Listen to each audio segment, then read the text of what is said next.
asked for directions. And this guy gave me directions. And I noticed in his hand he had a knife, and he had the knife out. And that knife was about this long. He came up to me and he said, "Let me see your license." And then he spit at my feet, and it landed like 1 inch from my shoe. I mean, it felt like he was saying, "Motherfucker, make a move." I was the only white boy there. I was the only white boy there. Got beat up and got it taken away. Got beat up and got it taken away. Oh, you look more white than we do. I mean, look more white, but no way do I cross that line. The fear is still there because I know it can happen.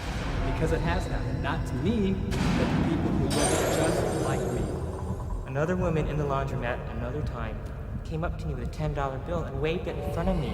Said, "Change, change," and she was enunciating very carefully. We always did with you, baby. Always. Every day. And the ride up here is, oh man, where are we now? Oh, God. I hate being out of the city because I know who's out here. You are. You block your progress. I block my own progress.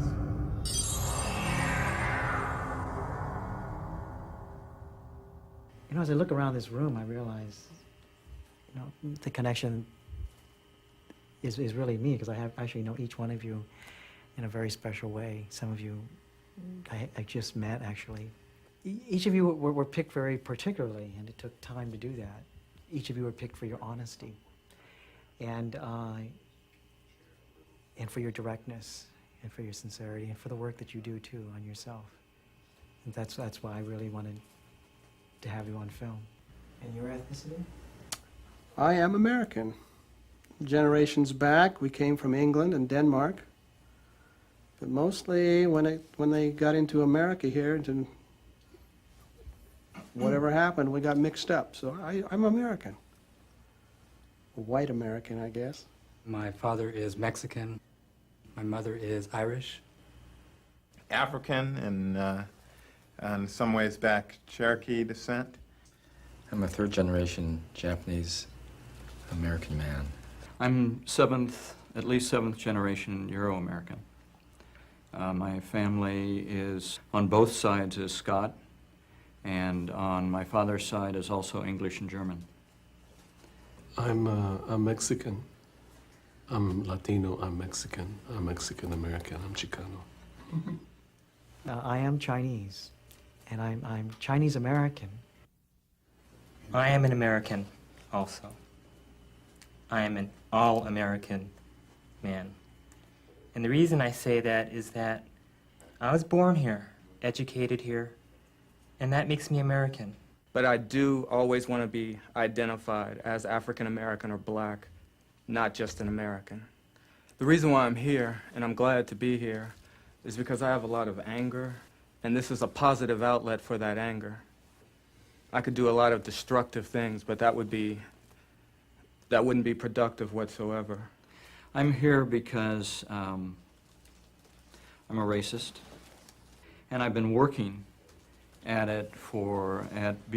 unlearning that since '76, and I've still got it. And there's a lot of pain around that. And I'm nervous about being here because I don't know what's going to happen.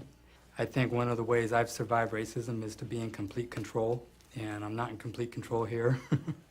So I'm a little worried about that. And I'm just, tripping on the, walking in here and seeing who was here. I didn't expect white men to be here. I'm a local boy, grown, raised right here in this small community. And when the subject of racism was mentioned to me, I found it extremely exciting because I grew up in this area with friends of all races. And we would read in the news, see on the television of racial struggles in other areas and could not comprehend how that could be, why they had to cause struggle and strife for each other. Why couldn't they be just like at home, happy and productive together? And I don't think that anybody should be any less than another. I grew up in this area right alongside the Native Americans. And some of them to this day are my dearest friends, and I like their cultures, yes. And I even seek after artifacts from their history, but there's no struggle or strife if we don't cause it.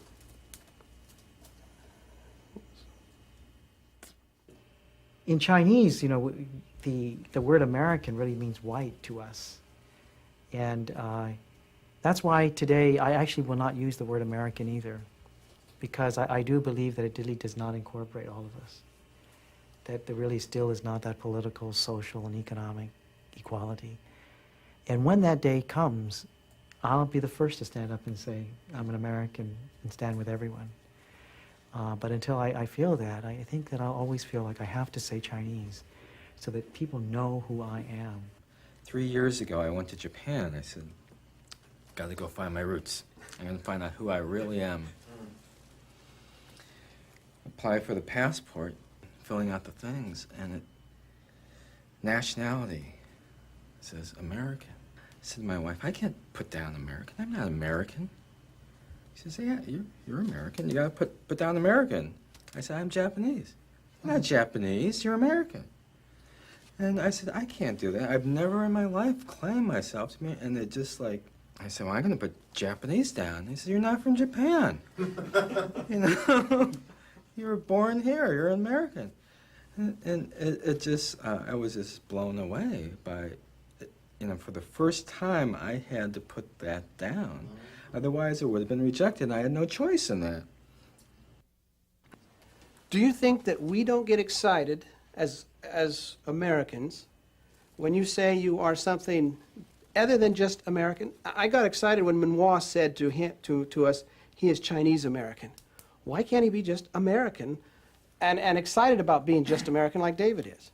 But wait a minute, You know, he calls himself an American. but I'm doing that for a very specific purpose. Okay. I'm doing it because I'm turning my identity as American to fight against the white supremacist notion that only white people merit the status of the title American. of American.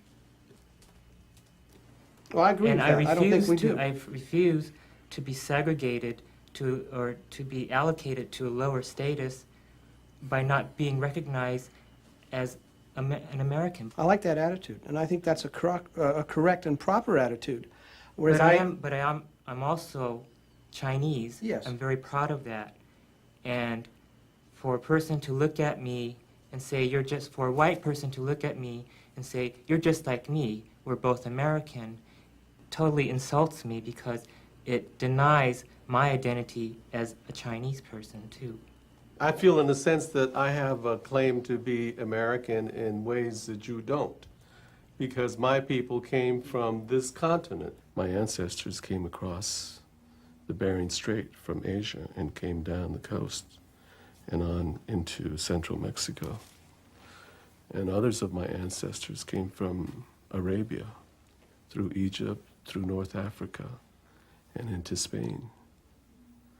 And then they all melted together in central Mexico. America is not the United States. America is the entire continent. But we think here, or Americans here think that America means just this country.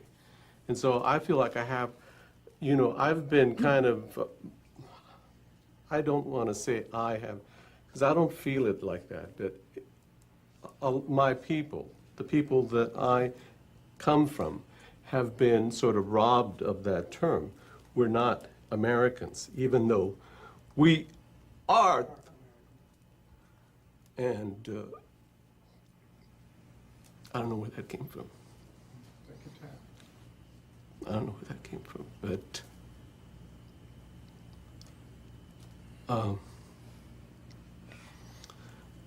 you know, when you say, you know, I wish you would be American, or you would all agree to be American, you know what is presented to me as an American does not look like me, does not think like me, does not smell like me, does not cry like me, does not play like me. So for me to say that, to use that as my primary identification, For me, it means to deny nearly all of me. I worked in corporate America for a while, and now when I see guys walking down the street in a suit and tie, I'm like, phew, I bet he can't wait to go home and become a black man again. You know? Because you're not allowed to be a black man in corporate America. Walk through some halls with some pride, you're going to scare some people. Show that you have some intelligence, you scare people. You got to shuffle. It's a 1993 shuffle, but it's still a shuffle. You give us a hard time for being white, and being American, and being in control. I've never felt in control. I had vineyards and pear orchards for many years, and I employed many of your people, if you wish to call them that. They're my dear friends. To me, they are friends equal to any that I would have. And I greet them. And now they come into my business and they just want to come in and say hi and talk to me. There's something different that's happened. What's different that's happened for us, and I'm speaking as a people, borders on genocide, takeover, colonization. You know what happens to me when I pass a mission? You know, it's not the same thing that happens to every group that passes a mission. There's something different. When I hear Father Junipero Serra, what do you think I think of? You know, it's not... Conquistador. It's chopping off hands, Sure. It's slavery, I mean, you know, that's what's different. And it gets tiring to not have that difference known. It gets tiring to not have that difference acknowledged and to have to keep talking about it. That's what gets tiring. So I see here an attitude expressed by Utaka and by Roberto that says, how can I be an American? I can't. And so I won't. I'm going to cling to my heritage. Is this clinging the problem? Is this belief that you cannot become American the problem? For years I've said, why do these guys have such a problem being a color? Why can't they just be individuals and go out and make a place for themselves? And I hear you saying that we whites don't allow that, that we keep you down. Why aren't we just humans? I mean, why aren't we just brothers? There's a certain sort of silent consciousness about what it means to be American that I sense coming from white folks that I'd like to talk about. Before I do that, I'd like to say one more thing that's hard about talking about racism, and that is that you know, people of color are spilling their guts and doing education to white people. Let me explain to you how you've got this wrong. Let me explain to you how you've got that wrong. Let me explain, and then we get cross-examined, and it's like, well, maybe your problem is blah, blah, blah, blah, blah. And it's always, you know, racism gets looked at as a person of color's problem, and it's not. You know, we're like on the receiving end of the problem, but we're not the problem. You know, I walk in a world where black people, where Latinos, where Asians, where Arabs, all these different people are experienced as problem people, and that, well, we're going to deal with the person of color problem, when in fact racism is essentially a white problem. And that for you to understand what racism is about, you're going to be so uncomfortable. You're going to be so different from who you see yourself to be now that you know, there's just no way for you to get it from where you're sitting. And I'm not saying that you could never get it. I mean that that you need to step outside of your skin and step outside of what seems really comfortable and familiar to you, and launch out into some real, for you, unknown territory. And you haven't gone out there like you haven't, you know, gotten in proximity to black people, as you say, because you don't have to. And that's part of what it means to be American, to me, is to have all these things that you can do if you want to, that you don't have to do if you don't want to do. And there's a way in which American and white and human become synonyms. That why can't we just treat each other as human beings? To me, when I hear it from a white person, it means, why can't we all just pretend to be white people? I'll pretend you're a white person, and then you can pretend to be white. Why don't you eat what I eat? Why don't you drink what I drink? Why don't you think like I think? Why don't you feel like I feel? God damn it, I'm so sick and goddamn tired of hearing about that. I'm sick of that.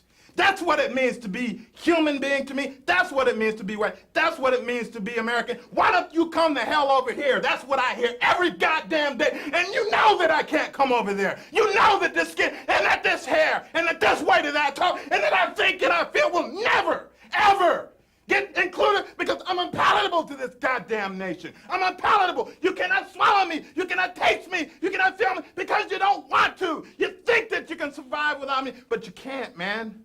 You think that, hey, it'll all be fine when we just treat each other like human beings. And what that says to me is, don't be yourself. Be like me. Keep me comfortable. Connect where I'm ready to connect. Come out to my place. Or maybe I'll come down and get some artifacts from your place. That is bullshit.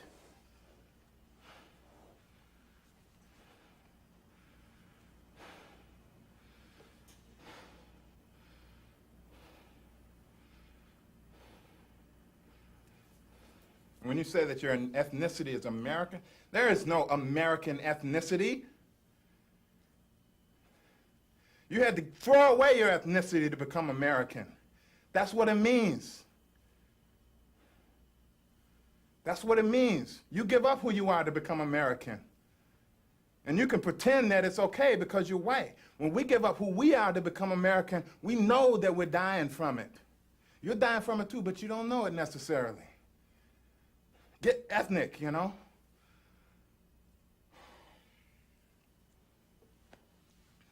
You know, I'm not going to trust you until you're as willing to be changed and affected by my experience and transformed by my experience as I am every day by yours. I attended a school for the first time that was predominantly white, and I had white teachers. And I walked into the classroom, and there were 3 reading groups in my 5th grade classroom, and I was promptly put into the lowest reading group. And I gathered very quickly that that was because I'm of African and American descent. Then they put me into the intermediate reading group, and then they put me into the highest reading group, and you know, I just boiled and churned through the whole process because my reading level was higher than anything they had in the classroom. I'm always dealing with you. I'm always dealing with you. You don't deal with him, you don't deal with me. Maybe you had an opportunity to deal with some Latino people. Well, we always deal with you, baby. Always. Every day. And the ride up here, it's like, oh man, where are we now? Oh, God. I hate being out of the city because I know who's out here. You all. Or at least I know who's in charge. Even if there's other people out here, I know who's in charge. And I don't know anywhere where I can find some safety that I can rely upon when I'm out here. You know, I'm real glad I got to the house before sundown. Yeah. This is like shark-infested waters. Really? Yes, definitely. Yes. It doesn't have to be said, it can be felt. It's intuitive. It's hard to explain to somebody who doesn't have to go through it.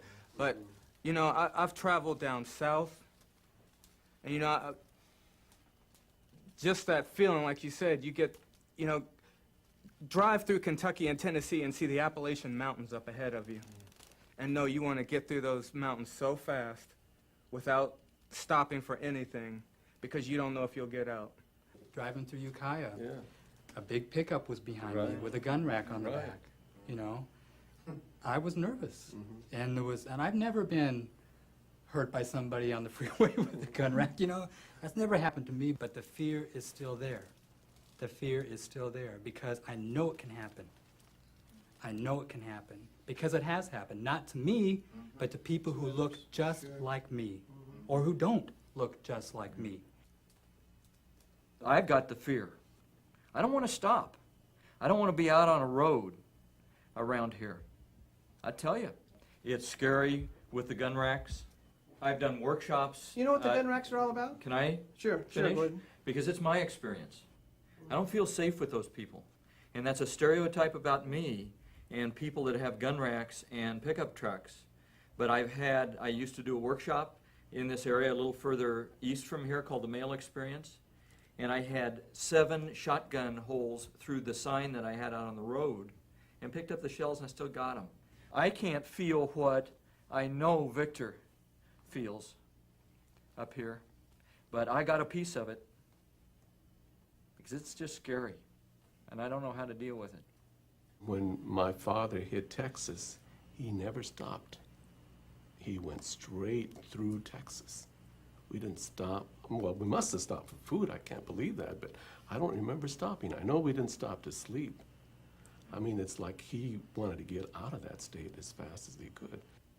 I had no comprehension, and especially from you Latinos, that you are frightened to come up Highway 101. That is, in my opinion, No, unfounded. I'm not. An unfounded fear and apprehension on your parts. Unfounded. There's that word. This valley is again. not hostile to Latinos. How can you say that? You're not Latino. No, it's not hostile to Latinos. Can I just, I need to... And Victor and Lauren here are expressing feelings that I'm afraid with these feelings there will be no progress and no change in racism. The fear of color will remain. The gap isn't being bridged here. I thought Victor explained that very clearly, that we've changed as far as we're going to Yeah, change. and you're expecting a change from the white person. Exactly. And I'm saying to you, you're the same as I am, and you don't believe that. And I think that really may be more predominant than you think. But what about guys like Colin Powell? You know, I mean, why do you laugh about that? I'm not laughing. He I made think it. it's a serious issue. He did make it, but what did he make? There are many professors in the California college system that are colored, and they're respected and, Colored. well, Afro-American, Chinese, Latino, what do you want me to do? Let's lump it all together in one term, colored. I'm colored, I'm white, you called me white, and I'm colored. Let's go back to Colin Powell. Colin Powell was responsible for killing. This is emotional and this is totally normal, and to be so emotional about this topic. And I think I feel a lot of frustration here, David, and I think you have to listen to our experiences because they're valid. I believe that. Well, They I don't are think you valid do for David. because, let me tell you why I don't think you do. It sounds like you're bouncing it back to them and saying, it's your problem, why do you guys act like this? You Okay. guys can drive down the street, down, Highway 101 up here. And I can go How to about you- Chinatown Well, listen to me. and be frightened to death. Well, listen to me. When I drove up And I do get frightened.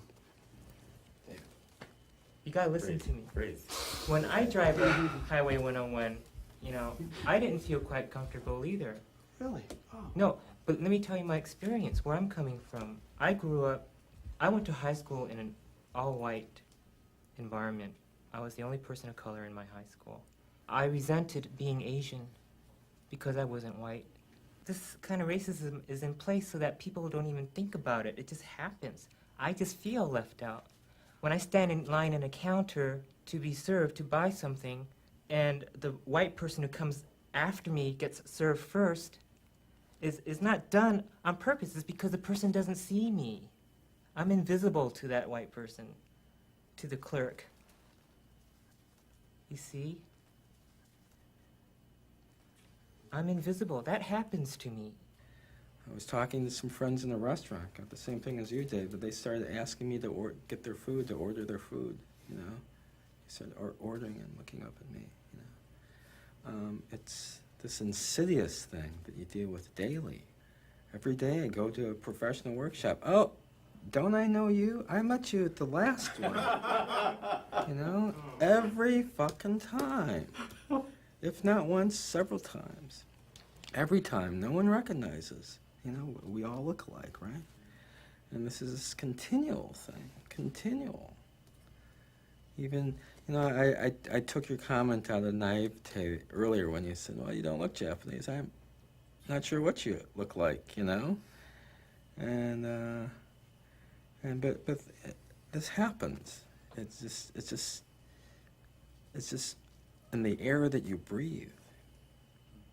And all these things seem like doors to shut you out from something.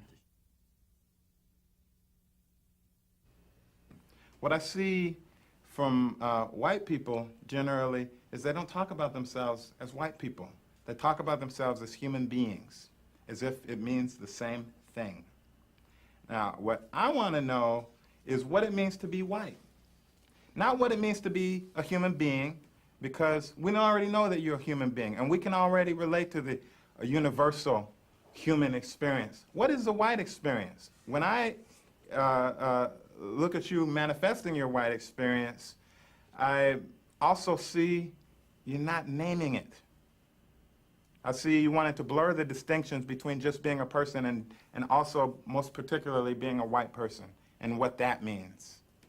And I think that part of what it means to be white is it means never having to say you're sorry, but it also means never having to admit that to be white means something different than to be a person of color.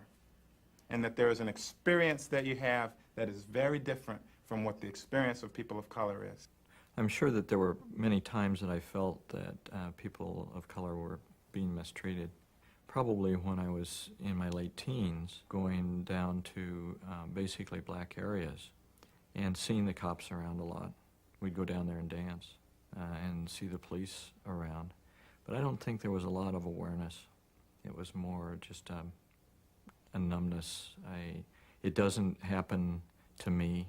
It doesn't happen in my area. And so, that's somebody else's problem. I never consider myself, as you do, a part of an ethnic group. I think that's what you're looking for, and you're not going to find that among us because we don't look at ourselves as an ethnic group. Do you know that that means something? I don't know what it means. I mean, I'm telling you that that means something. I'm trying to answer your question, Victor, and as you were asking that question, I'm saying, well, gosh, I never considered myself part of a white group. I just wonder, doesn't it seem kind of deep to you that you don't have an answer to that question? Do you have any notion that the fact that you have no answer to that could actually be a source of meaning, experience, or knowledge? The opposite is how I feel about you, Victor, that you have no comprehension that the world is open to you. You think that the white man is a block and a dam to your progress, and he is not. I think you put up that dam and that block yourself in your regard to the white man. See, I think that's one of the major problems with racism. I think he did answer the question. Yeah. As a white man, he doesn't have to think about his position in life, his place in the world. The history books tell him, as they are written, that this world is his. Mm-hmm. He doesn't have to think about, where he goes, what he does. He doesn't have to think like a white person. The way the world has been set up, America in particular, white is human. White is a human being. Right. That's what a human being is. So he doesn't have to worry about how do I think like a white person. That does I don't know, but I would assume that doesn't enter a white person's mind because they don't have to deal with that from day one. They step into a world that is theirs. Yeah. So he has. It's a good question. Yeah, it was an excellent question. I need to respond to your saying that, that I create my own racial predicament by my thinking and my attitudes. You block your progress I block my own progress. by allowing your attitude toward the white man to limit you. I think the police limit me. I think that white supremacy has placed limitations on where I can go and what I can do, but I don't think that I cause my own predicament under white supremacy. And by white supremacy, I don't mean neo-Nazis, and I don't mean Klan, because I'm terrified of those people on an interpersonal basis. Institutionally, not terribly much, because most of the lethal, toxic, deadly racism that African American people experience and that other people of color experience in this country does not come from them. It comes from moral, fair-minded people who believe that they are lovers of justice, churchgoers, people who experience themselves as decent and actually very nice folk. And it is there that I find my fear. Back to the question of what it means to be white. I think what it means to be white, in part, is that you have the privilege of blaming people of color for their own victimization under white supremacy. I've heard you say that to me. I've heard you say that to him. I've heard you say that to him. I've heard you say it to him. I've heard you say it to every person of color in the room who challenged your perception of yourself in the world. That is part of what it means to be white. Maybe that's part of the answer, that we feel that the field is wide open, and each man can stand on his own. No. Each man does not stand on his own. Some men stand on other men and other women. Light-skinned men, men from Europe stand on the heads and the hearts of men and women and children of color. That is, and of course, you also stand on the heads of white women. But no, it's not a question of every man standing on his own ground.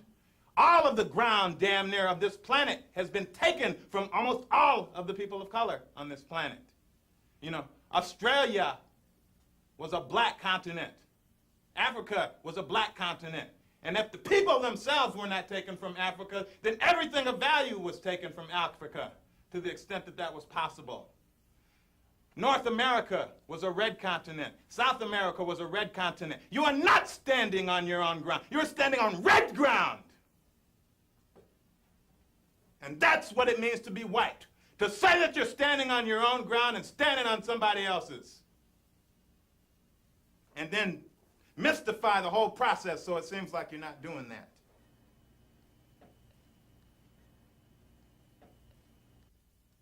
White.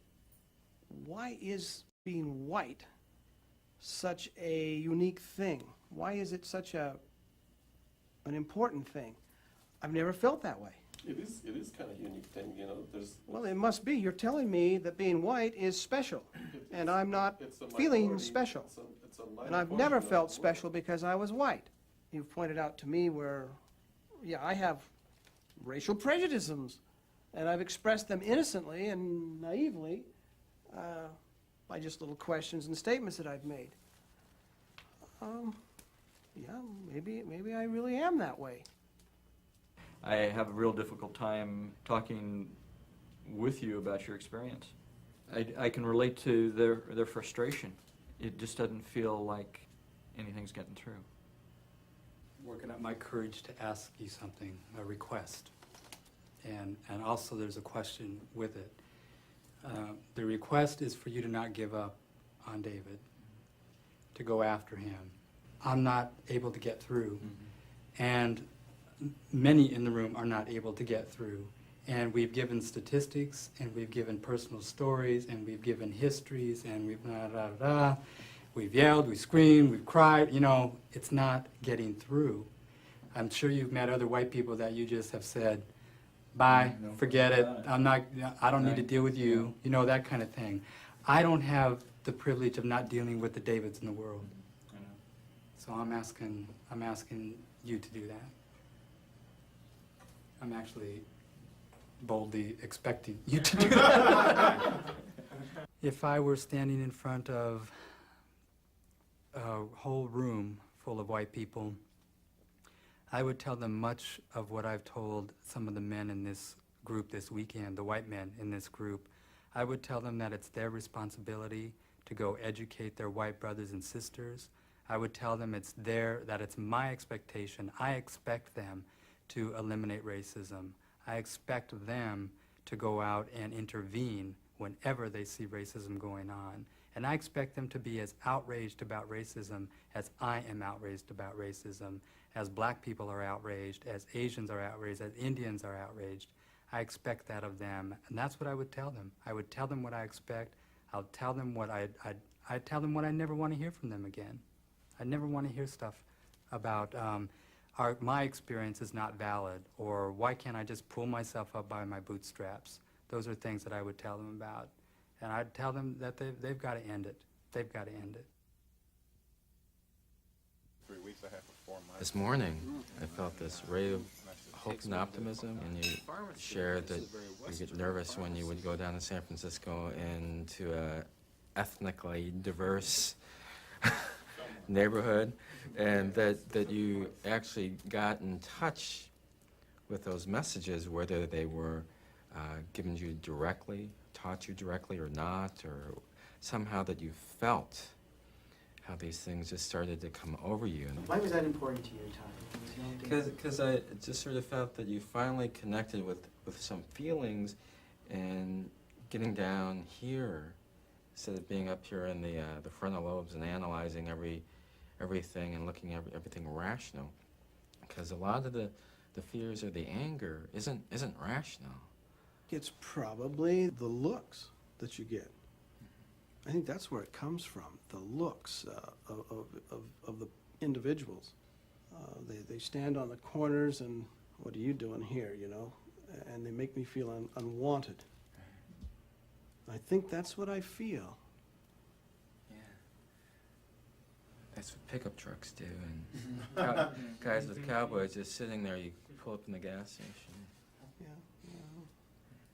I know my feelings are very opposed to some of yours, and I don't understand why you have all this intense anger and emotions, why it's so difficult for you to just be yourselves and make your place. I think that's the big difference here. We white men don't have this camaraderie, if you want, that you coloreds have. We have, well, we don't go out and organize, we don't go out and have discussions.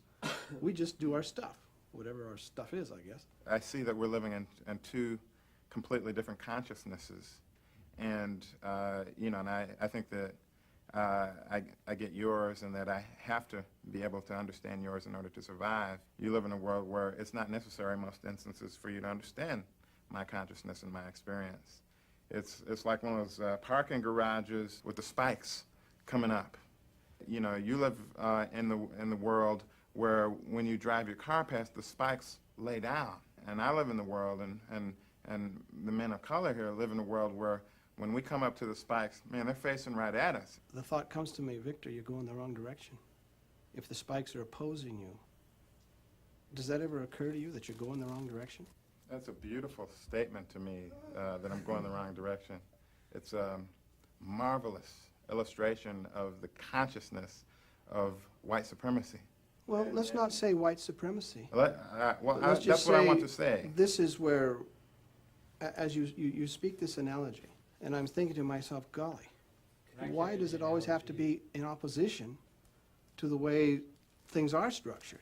And I constantly sit here and think, why is he taking this direction? Why don't they as a group, why don't you with your people look for something within yourselves that can make you feel equal to us? Because what I hear is you are not equal. And I do not feel that. So what's keeping you from believing that that's happening to Victor?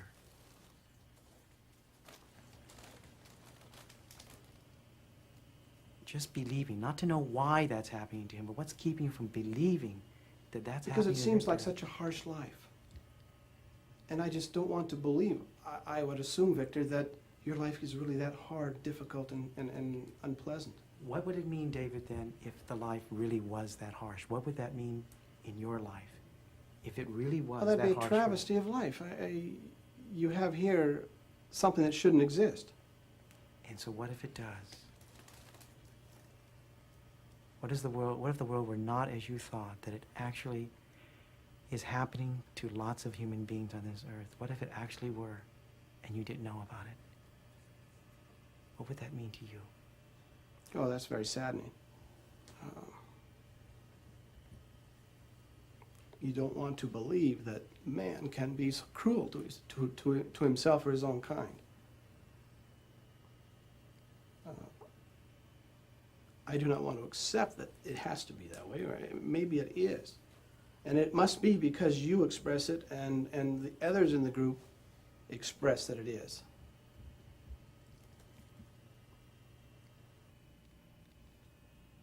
from here I can work with you. I do not find you to be an enemy. Aggressive and frightening when you become very animated and agitated, but We spend a lot of time being nice and conciliatory and thoughtful and careful.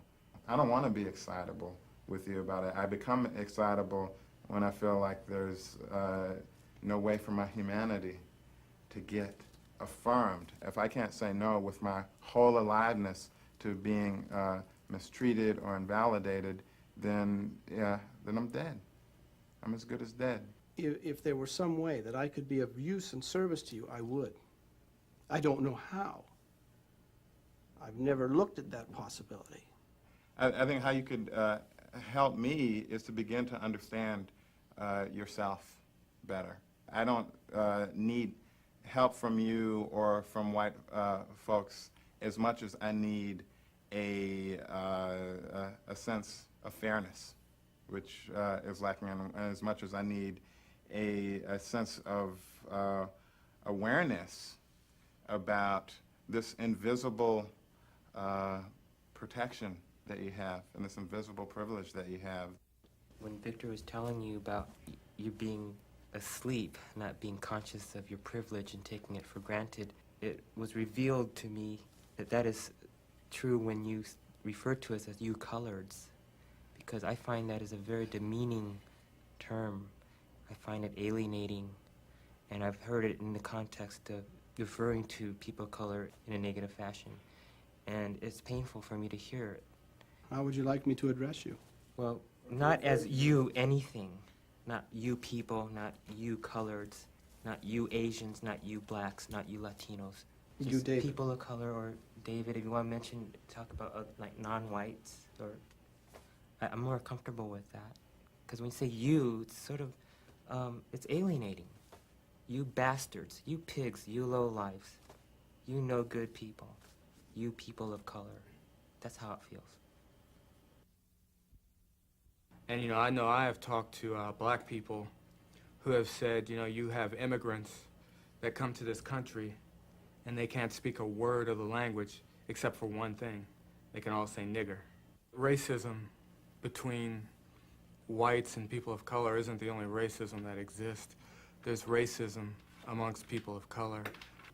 It was dusk. It was just dark. This whole group of black people there going home, and I had this anxiety, this tension there. And I said, why am I so, what's this big deal? And then I started to relax, and I said, these people are just going home from work. Just like me. They're all waiting at the bus stop. And as soon as I opened my eyes and scanned instead of, and released myself from all this fear, but it still comes up. I get frightened. You guys are powerful. You guys got a lot of power. Certain Asian people have reacted toward me, and that really hurt me because I felt they took their cues from white people. Like I've walked by Asian women, and you can see them tense up. And that really bothered me, that here was somebody who was another minority, and yet they had all these, they treated me in a way that they wouldn't want to be treated. It's like they were treating me like some kind of thug off the street, and I really hated that. The table behind us were two young black women, and they were laughing and then looking over at my table where I was sitting, and I heard one say, "All Chinese look alike." I got up and I walked over to them, and they just wouldn't look at me. They kept on kind of giggling and not looking at me. I said, I heard what you said, and I disagree with that. Do you think all blacks look alike? And I came back to my car, and there was a motorcycle parked in front of it. And I looked around, and there was a black man in a motorcycle helmet getting money out of the money machine. And I was pissed. And I walked up to him, and I said, your bike's blocking my way. I mean, he just turned around and kind of looked at me, had his helmet on. He opened his visor, and he said, "I'm busy. I'll get to it in a minute." Sort of telling me, I've got the power. You don't. I felt like it was misplaced rage. I felt like it was focused on me, but it was misplaced rage, you know. And I'm afraid of that. I run into it every once in a while, and I'm afraid. And I think that I read the media, watch television, read the newspapers, and all I get is reinforcement. All I get is this reinforcement about these negative stereotypes. And it takes a real effort to sort of combat this.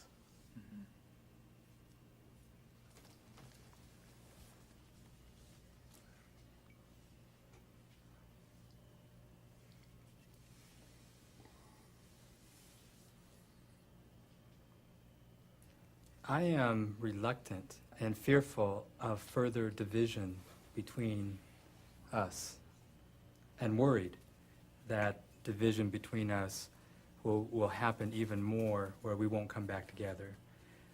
That's something that runs deep with me.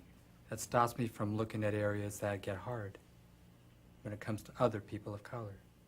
I have been a little bit nervous about getting into this and not wanting to have us, just lay our junk out on the table without, acknowledging that that there's a context of white racism that we live within that helps to separate us and confuse us about each other.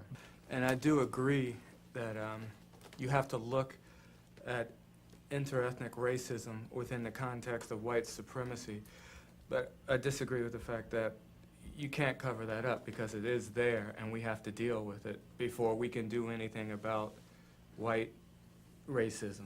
We have to deal with that conflict because it's there, and in my opinion, it's growing. By exploring interethnic racism, we've torn apart the unity that we built up earlier when we were just attacking white people.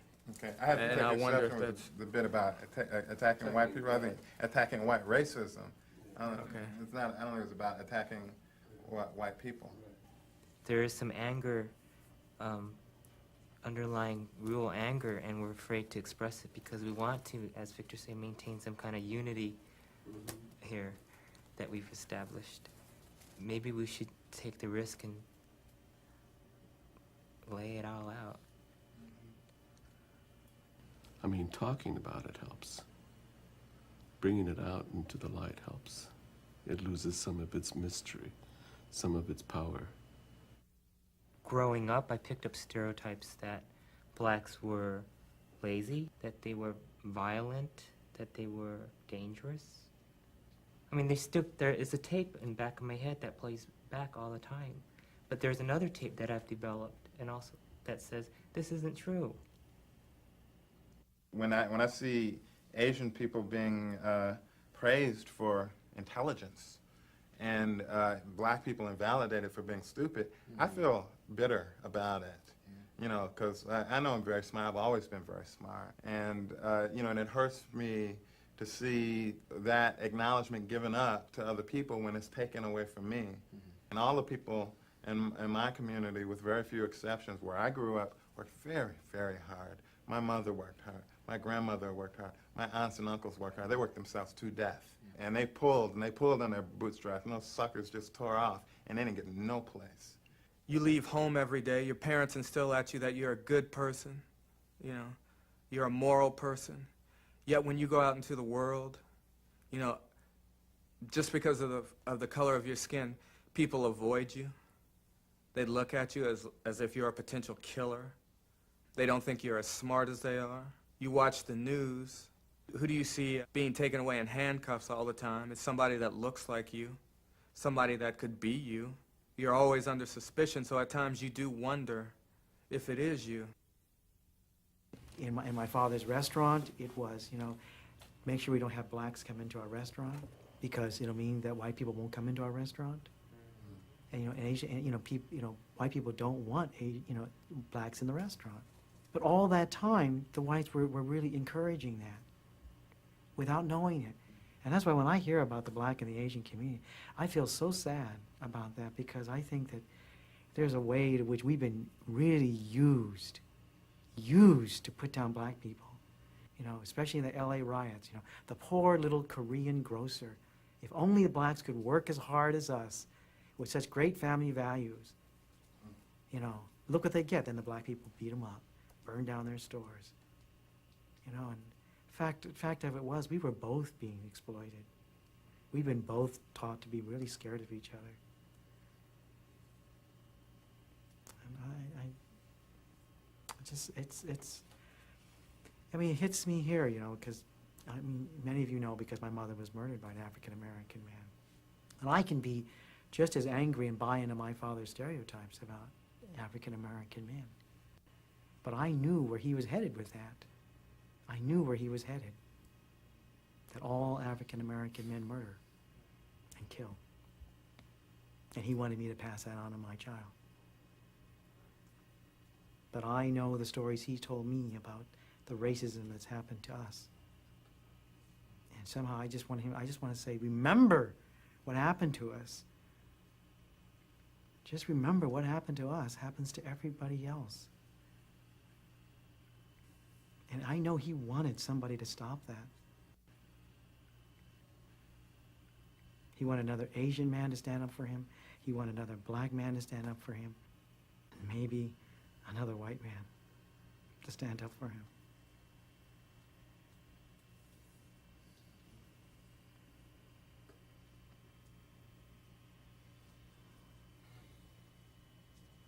I have had a fair number of experiences of being or feeling invisible from black to Latino, where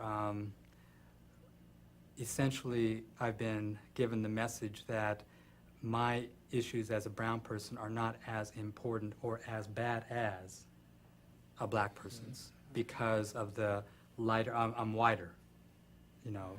So the somehow the measuring of the color line, you're either black or you're white, and if you're in the middle there, then it doesn't count. Like I watch out to see, all right, now which one are you going to be? The one that values my experience, or the one that says the only thing we need to do is pay attention to what happens to black people, you know? So when I meet you, that's the kind of thing that goes through. Okay, now which one are you going to be? Which one are you going to? You know, that's the tape that goes on. You mentioned the skin color, and I think if you go back to when we were slaved or enslaved in this country, the lighter-skinned slaves were the house slaves, and they usually had more privilege. Now you bring that into the 20th century, and a lot of black people may equate lighter skin with more privilege, and that's why they don't see that you would have the problem that we would have. You were talking about skin color within the black community. Within the Latino community, there is skin color also. What about Asian? Asians too. Mhm. Definitely And the Asians. darker you are, the kind of lower you are on the scale. And like mothers, when they have a baby and the baby's white, oh, que blanco, or whatever, how beautiful, you know. Mira, casi es rubio, you know. he's blonde. And he's almost blonde, you know. You know, I know that many black folks resent any signs of assimilation, whether it be amongst other people in the black community or in other ethnic communities. You know, and some of it's the skin color stuff, whether you're in the black community or other people of color communities. If you're lighter, there's less trust often, and more like, well, you might use that light skin that you have to get more goodies out of white folks. Mm-hmm. My experience has been that white folks tend to feel more at ease with people that are closer to the color that they are. You know, and that I get to do stuff that my mom can't do. My mom's significantly darker than I am. I have had an easier time putting white folks at ease, you know, because I'm not Lauren's complexion. And that can create static between me and Lauren, because But I get the impression sometimes from the African American community that Asians are perceived as privileged, that educationally we've achieved, economically we've achieved. We're almost like white people, damn it.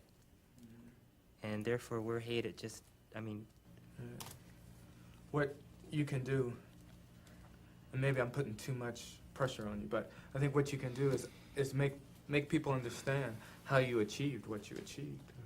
You know, show them how you worked hard for it, that you weren't given anything. Again, I want to dispel the myth that all Asians have made it economically, because, you know, that's not the truth. But the ones that do are very visible. I was just thinking the model minority, The model you know, minority, right? and it's what a setup.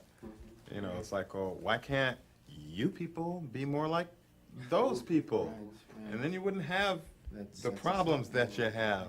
I think we are comparing each other based on white people. We're not white enough, and therefore we chastise or criticize each other for not being like the white model. I think that's why I call it internalized racism, because I don't think that I, in a vacuum, am racist against blacks, but because I come from a white context, that blacks are not like whites, and therefore I should be against blacks. Or Asians are not like whites, therefore I criticize Asians for not being like whites. I was wanting to think that I was white.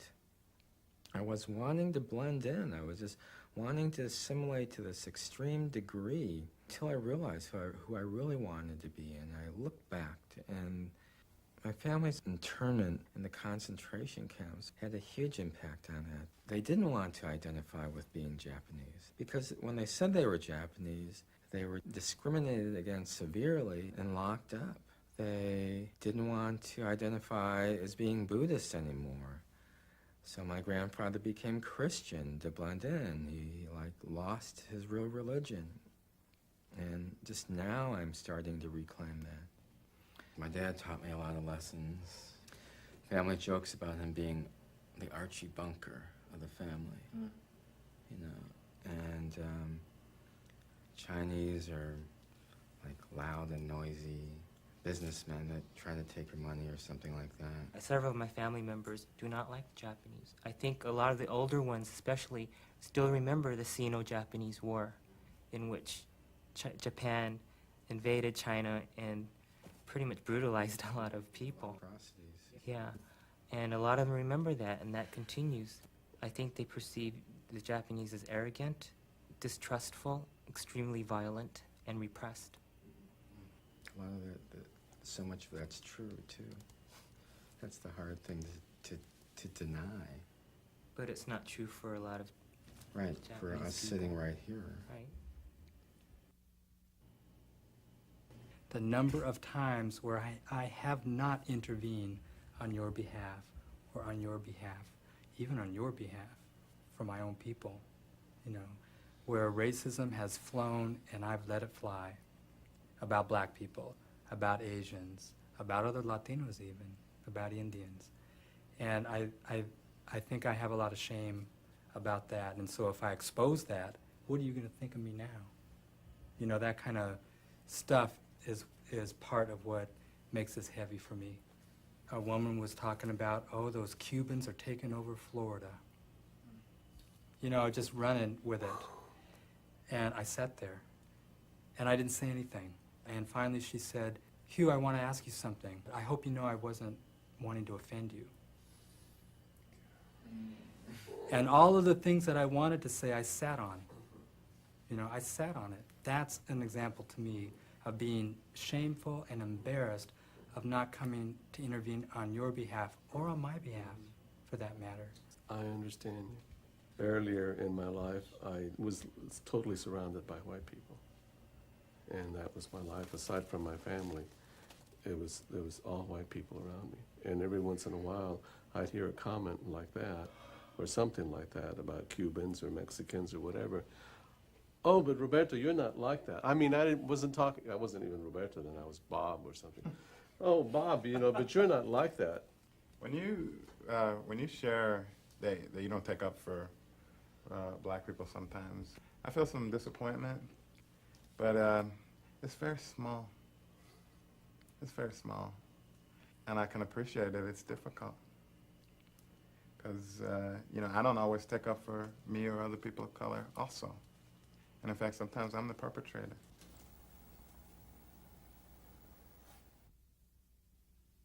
it feels very strange to me to have white men bearing witness to this conversation. And that feels real vulnerable to me. First of all, to share the sort of tender parts of the hurts of racism or internalized racism, the way we play it out amongst ourselves as people of color. I feel like I want a higher level of trust between me and you or me and you before I do that. And I'm really fearful that you'll listen and nod your heads and say, uh-huh, they're just as racist as we are. I want to hear your best reassurance that you will not misuse this information. You think maybe I would take this information and use it to incite racism? Not so it's unfounded fear, Victor. With all due respect, I want to affirm that my fear is not unfounded. It's based on personal and collective history. Experience of my with people. others. And while it may or may not bear out in my relationship or our relationships with you, its foundation is sound as the raising and setting of the sun. And it feels really invalidating to hear you continually evaluating my experience or the experience of other men of color in terms of whether it's founded or not. The foundation might not be visible to you. The only but that doesn't mean there relationship that you and I have is what we have in these encounters. We didn't know each other before then. And I do not like you grouping me with all those with whom you have had experience. That's disturbing because perhaps I'm a little different being from up here. Removed from the cities where you live. I feel for you people. That answered my question. I do, and I don't know how to really portray that, except to say that I feel the hurt that you're experiencing. And I understand the distrust you have of white men. And it's interesting to me to see that distrust also exists between people of all colors. It's not the same, though. Because what we do to each other pushes us down and lifts you up. And what you do to us, or what white folks do to us, pushes us down and pushes you up. It's not the same. And my fear is that if we talked about it, that you would say it's the same. I'm going to Yeah. do something that we Yeah. haven't done today Okay. at all. Roberto, would you trade places with Gordon? Yes. That was fast. I was ready for that. What a person of color, Latino, does with a black man, or any of that, doesn't seem any bit the same to me. And I don't even term it racism. What is the difference? A lot. They have little or no power. I'm not big on politics and understanding that whole thing, but it's to me it's a system that we consciously and unconsciously use to keep people of color down. I understand the problem that people of color have with the white race. And when we're talking here about a man of one color offending or giving difficulties to a man of another color, I look at that as I am a color, they are a color, each one is a color. It's the same, man to man. Why is it different when it's one color to another than white to a color?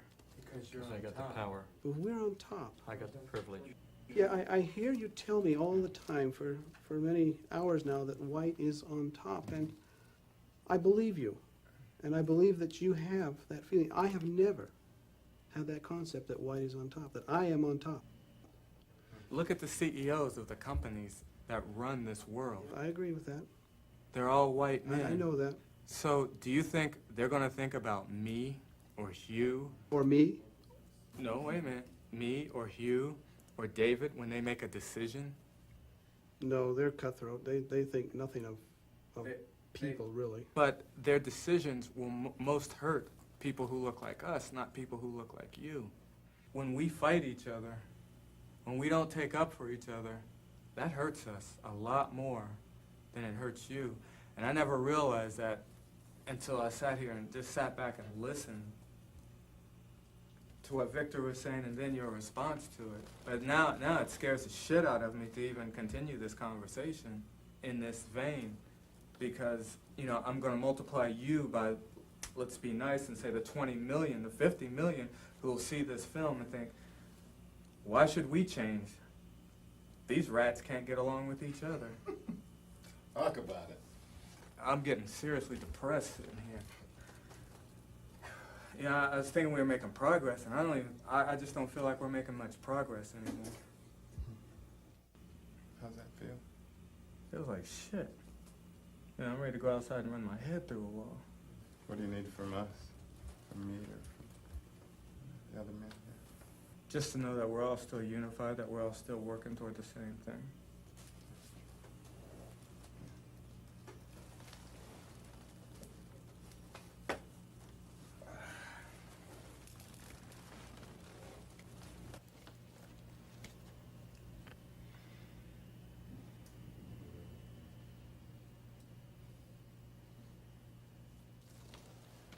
But, Roberto, you were going to say something. You know, to it, I was just going to ask David, you seem to be unaware of the statistics and the news stories that come through the general media would tell you that a black man and a white man laid off from a corporation, that the white man's going to be rehired before the black man. I'm aware of reports like that, yes. You are. What happens when you hear them? Do you dismiss them, or do you think they're incorrect, or? If I were in a position to hire, I'd hire the best man available. Mm-hmm. That's what I would do, and it wouldn't matter to me what color he is. Among the whites, of my peers at any rate, my colleagues, my acquaintances, we are becoming more and more alarmed at the tendency or the trends to seek out and hire ethnic groups over the white, and that is disturbing to us in some ways. It should be. And it is. I have 5 daughters, and they apply to different schools. The minority races are many times given added points that give them a boost above the total points of the white race.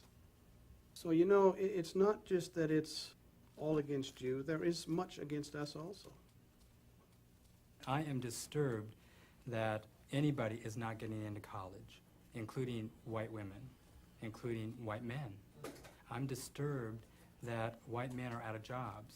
However, what I get back most is pointing the finger at the people of color and the women for taking the jobs, and not at the corporate heads that are sending the factories to Mexico, to Indonesia, et cetera, to make more money. And I want to just kind of just play a devil's advocate here, and that is, what if I had said to you, well, that's just a few folks, and that's not been my experience. I think your kids should just try a little harder. I think your girls should just, you know, get those 3 or 4 more points. I mean, it's just kind of isolated. Everybody gets a chance in America to get an education. How would you feel if I said that to you, given some of the disturbance you were feeling? That would be minimizing my feelings. Does it make it feel like it's real anymore? You hear me, but you don't want to put much importance on it, yeah. Yeah. And then what you might end up doing is trying to defend that it actually does exist, huh? We might do that, you bet. You bet, yeah. Just like the men in this room have been doing with you today. Sure. One story after another, trying to tell you it's real. You might even call in some of your friends to prove that it happened, maybe even show some documents. That's what I'm talking about. That's been happening.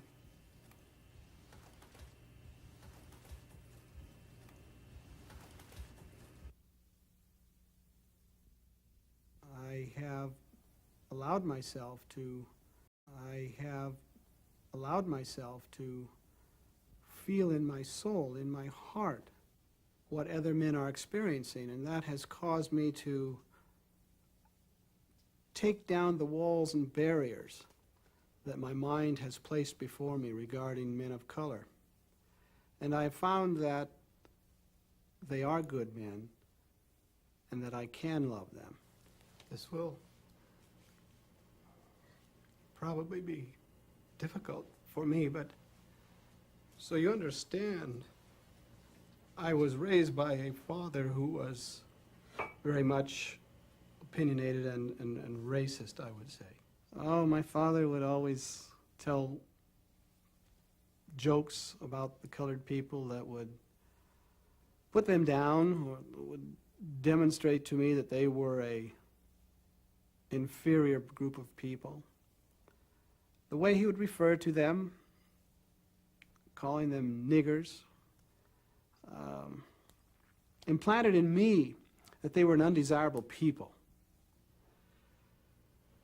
And he demanded much of his children, to the point where if we didn't obey, we were physically abused by his boot or by a big mean strap.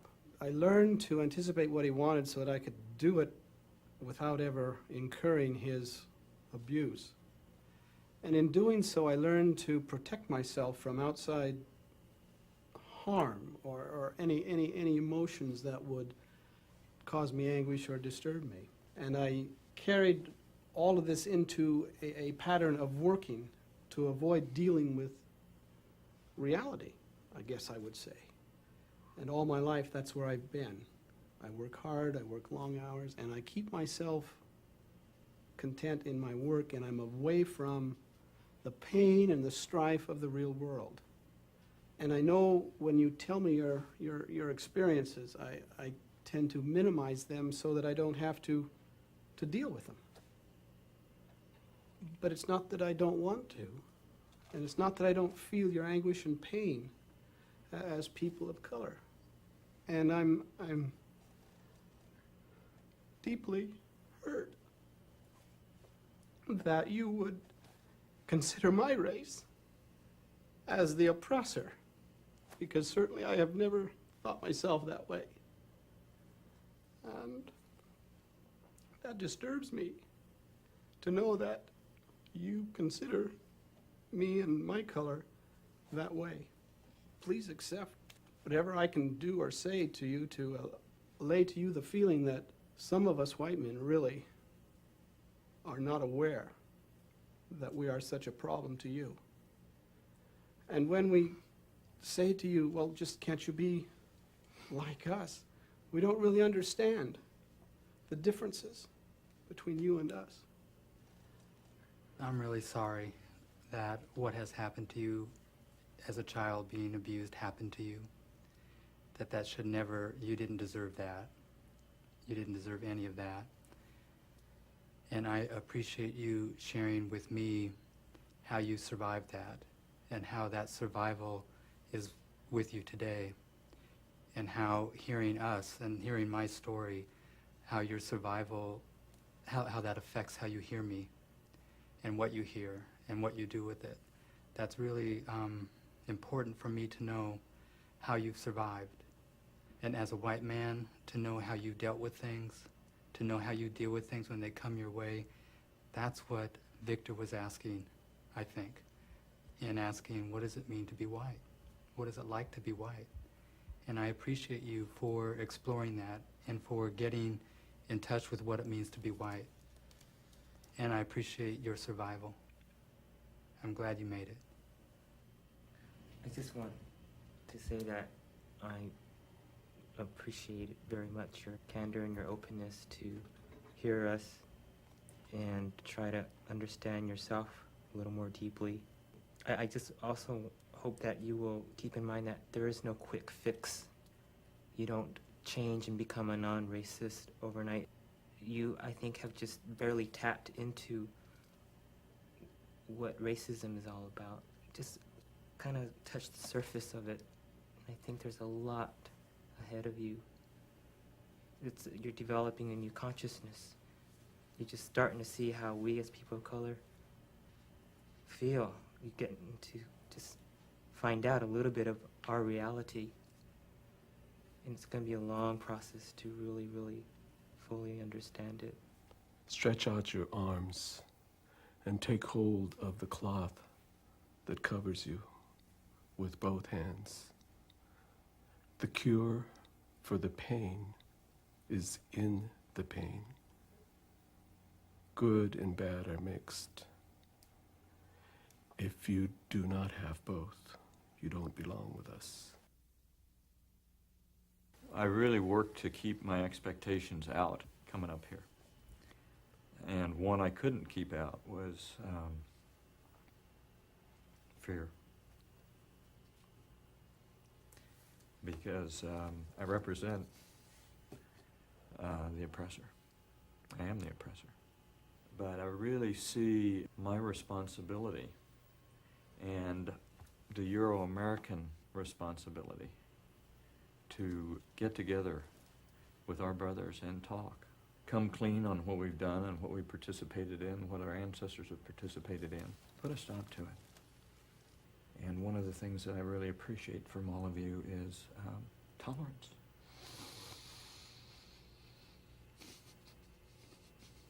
Because we haven't given you much. And it really felt good that I wasn't treated by you the way we have treated you.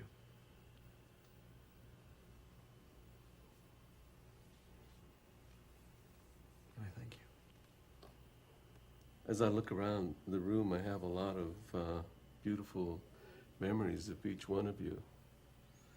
And particularly what sticks out at this moment for me is Utak and I being belly to belly last night. And talking, we sort of had a little world just within the two of us. I saw the genetic link that we had between each other that was just so amazing.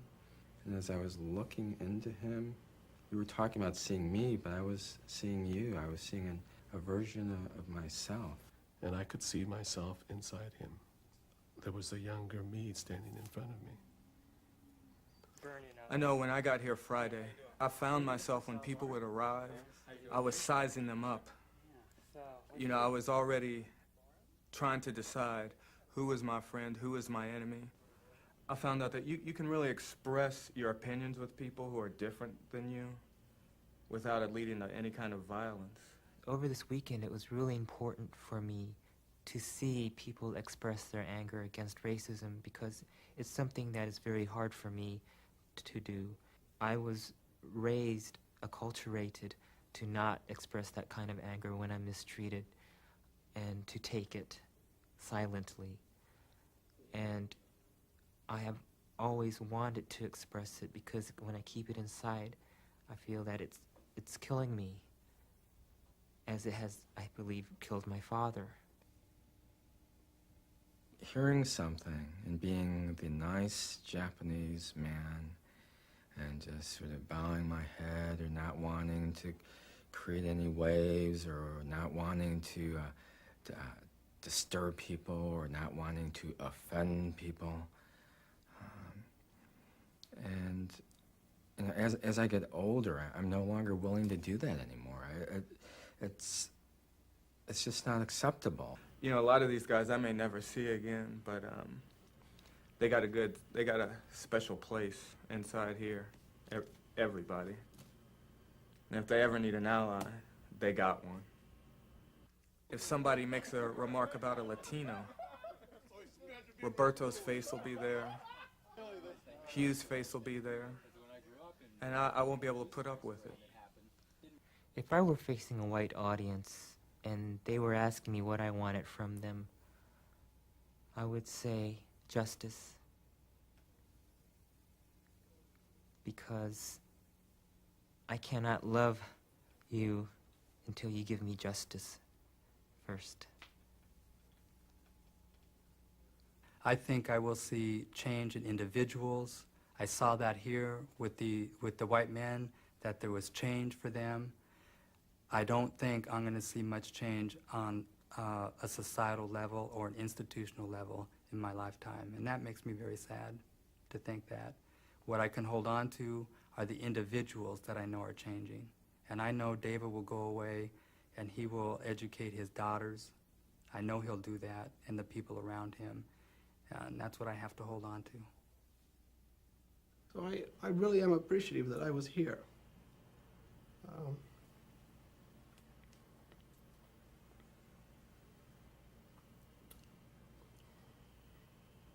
It will have an impact on me throughout the remainder of my life. And I will be your ally and do all I can to stop racism wherever I encounter it. And he'll fight and he'll struggle and he'll intervene on my behalf. And I think that it'll wear off, that his ability to struggle against racism will wear off unless he has other white men with him, unless he has other white people with him saying, keep going. If David or people like David are going to depend on people of color to keep him going against racism, it won't change. Racism won't change. I think we have a beautiful world that is in great danger. I know we have a beautiful world, and I know that it's in great danger. And I can't think of anything I'd rather do with my life than to see this great project of human life and of life in general on this planet persist and go on. And I'd like to leave a healthy and beautiful world for my son and any generations that come after him. Well, if I could talk to my fathers, I'd say, be brave, be proud, and do what you believe is right, and study. Always study. Never stop studying.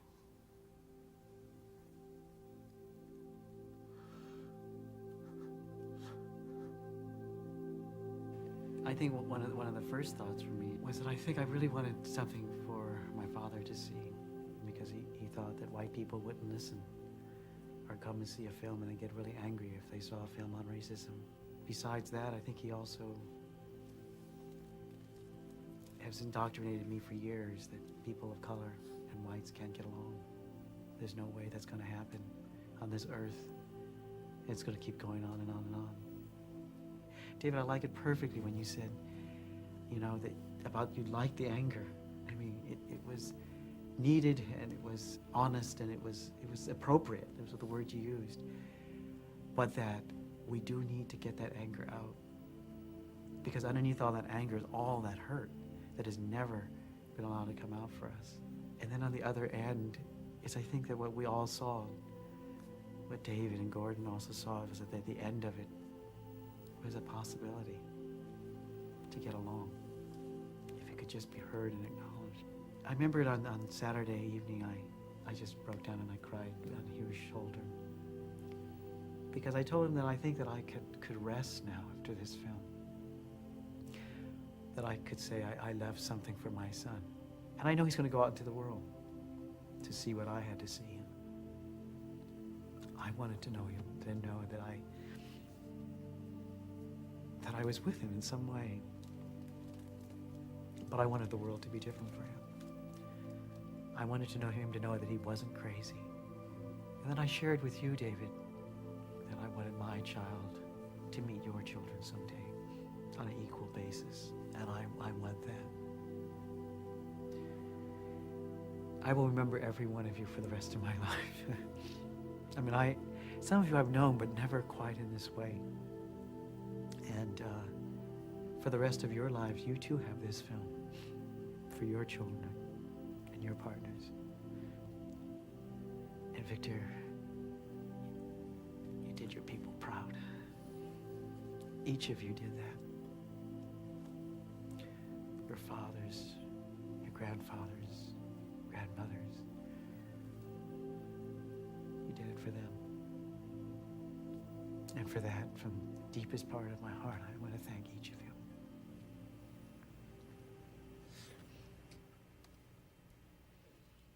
May the work that I've done speak for me.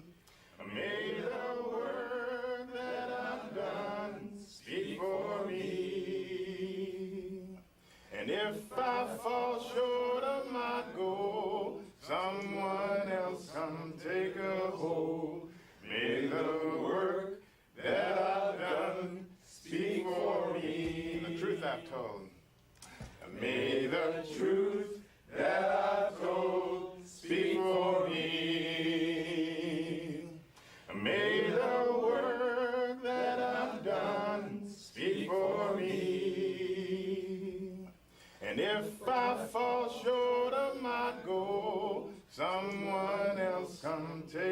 whole.